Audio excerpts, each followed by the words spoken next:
Well, we just looked at irreducible complexity, and the guy by the name of Kenneth R. Miller has his point of view on how to refute what I've kind of dealt with about the irreducibility of systems within the human body. The flagellum unspun, the collapse of irreducible complexity, Kenneth R. Miller, University, Providence, Rhode Island. As we have to say, almost from the moment The Origin of Species was published in 1859, the opponents of evolution have fought a long losing battle against the Darwinian foes. Today, like a prize fighter in their late rounds, losing badly on points, they place their hopes in one big punch, a single claim that might smash through the overwhelming weight of scientific evidence to bring Darwin to the canvas once and for all. The name for this virtual roundhouse right is intelligent design. I can get this out of the way here.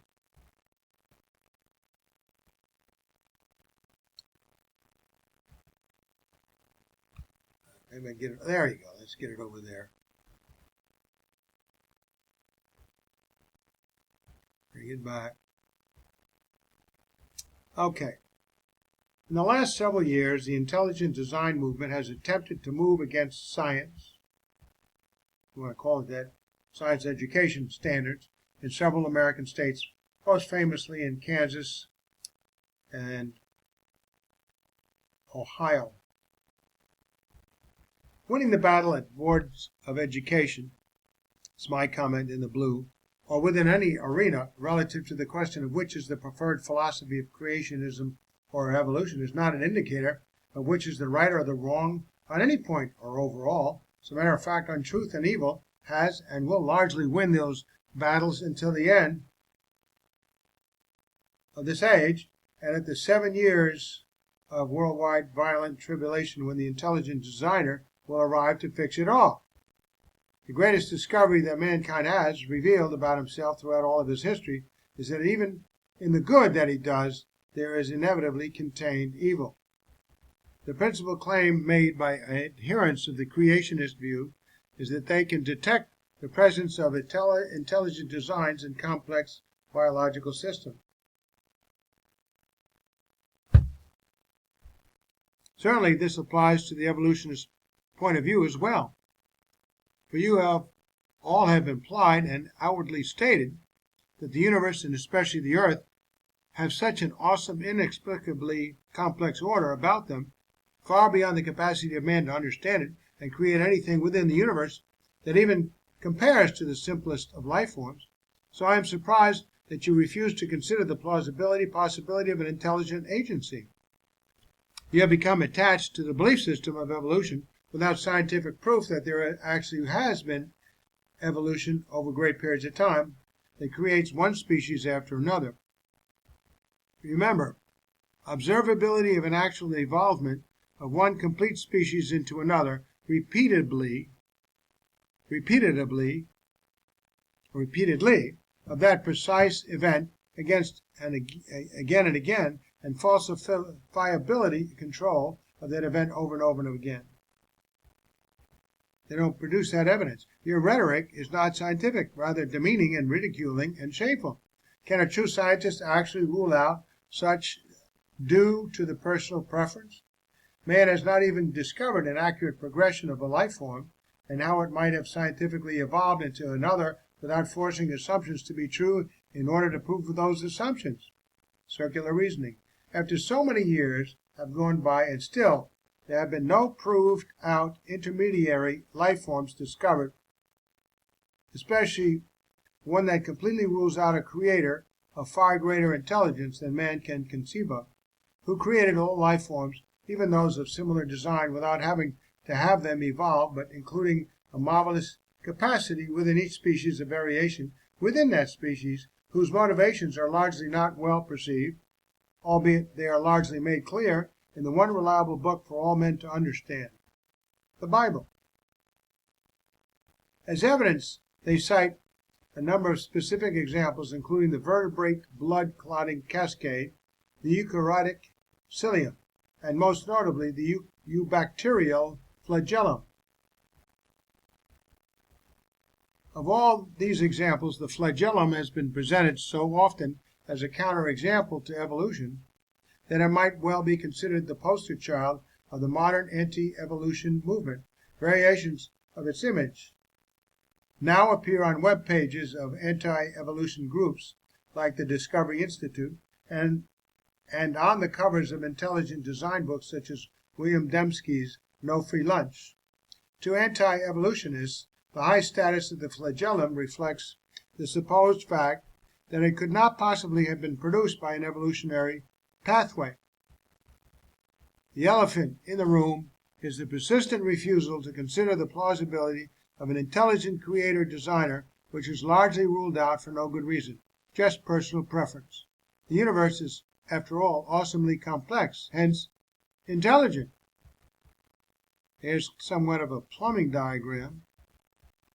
So figure 1, the eubacterial flagellum. The flagellum is an iron-powered rotary motor, microscopic in size, anchored in the membranes surrounding the bacterial cell. This schematic diagram highlights the assembly process of the bacterial flagellum, the bacterial flagellar filament, and the cap filament complex. So the OM is the outer membrane, PG is the peptoglycan layer, IM cystoplasmic membrane. Okay, so what we're looking at is what? There is, to be sure, nothing new or novel in an anti-evolutionist pointing to a complex or intricate natural structure and professing skepticism that it could have been produced by the random processes of mutation and natural selection. Nonetheless, the argument from personal incredulity, as such sentiment has been appropriately described, has been a weapon of little value in the anti-evolution movement. Anyone can state at any time that they cannot imagine how evolutionary mechanisms might have produced a certain species, organ, or structure. Such statements obviously are personal, and they say more about the limitations of those who make them than they do about the limitations of Darwinian mechanisms.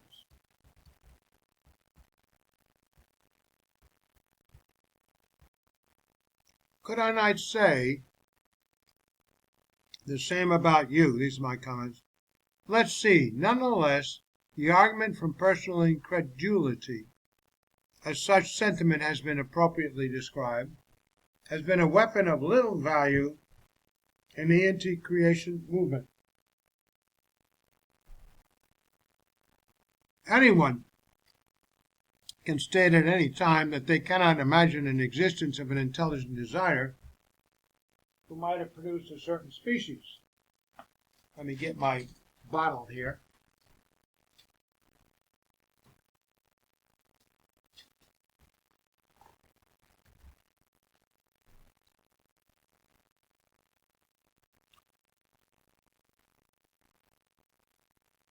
Or a certain organ or a certain structure. Such statements obviously are personal, and they say more about the limitations of those who make them than they do about whether or not an actual intelligent designer does exist. It's certainly not scientific. I can't believe that. Well, I'm skeptical about that. Why not produce evidence one way or the other? The hallmark of the intelligent design movement, however, is that it purports to rise above the level of personal skepticism. It claims to have found a reason why evolution could not have produced a structure like the bacterial flagellum, a reason based on sound, solid scientific evidence. Why does the intelligent design movement regard the flagellum unevolvable?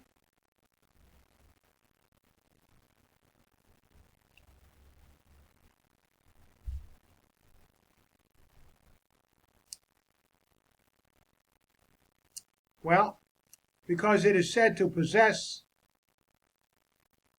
a quality known as irreducible complexity. Irreducibly complex structures, we are told, could not have been produced by evolution, or, for that matter, by any natural process. Well, that's why it's irreducible. It had to be done all at once.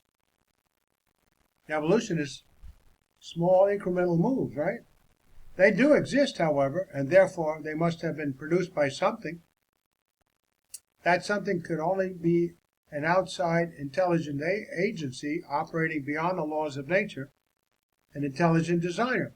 That, simply stated, is the core of the new argument from design and the intellectual basis of the intelligent design movement. Ignoring the investigation of the probability of the eubacterial flagellum evolving versus the estimated age of the universe versus an intelligent designer's existence is simply not scientific nor credible. You have to have an argument that's scientific to stay within the realm of science. Only because the majority of mankind has been brainwashed, the reason for the worldwide flood in the first place, can man dare to say there is no creator, intelligent designer, because we have voted him out of existence. Mankind, who can't even find one missing link after all of this time. I guess that's when you become more arrogant, when you have no proof even of the simplest things.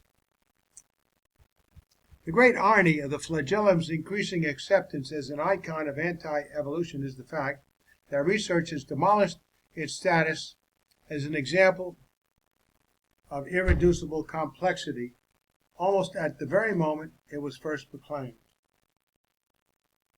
The purpose of this article is to explore the arguments by which the flagellum's notoriety has been achieved, and to review the research developments that have now undermined the very foundations of those arguments. The argument's origins. The flagellum owes its status principally to Darwin's Black Box, Michael Behe's book, a book by Michael Behe that employed it in a carefully crafted anti-evolution argument. Building upon William Paley's well-known argument from design, Behe sought to bring the argument 2 centuries forward into the realm of biochemistry. Like Paley, Behe appealed to his readers to appreciate the intricate complexity of living organisms as evidence for the work of a designer. Unlike Paley, however, he raised the argument to a new level, claiming to have discovered a scientific principle that could be used to prove that certain structures could not have been produced by evolution. That principle goes by the name of irreducible complexity. An irreducibly complex structure is defined as a single system composed of several well-matched interacting parts that contribute to the basic function, where the removal of any one of the parts causes the system to effectively cease functioning. Behe wrote that. Why would such systems present difficulties for Darwinianism? Because they could not possibly have been produced by the process of evolution? Here's the answer. An irreducibly complex system cannot be produced directly by numerous successive slight modifications of a precursor system, because any precursor to an irreducibly complex system that is missing a part is by definition non-functional.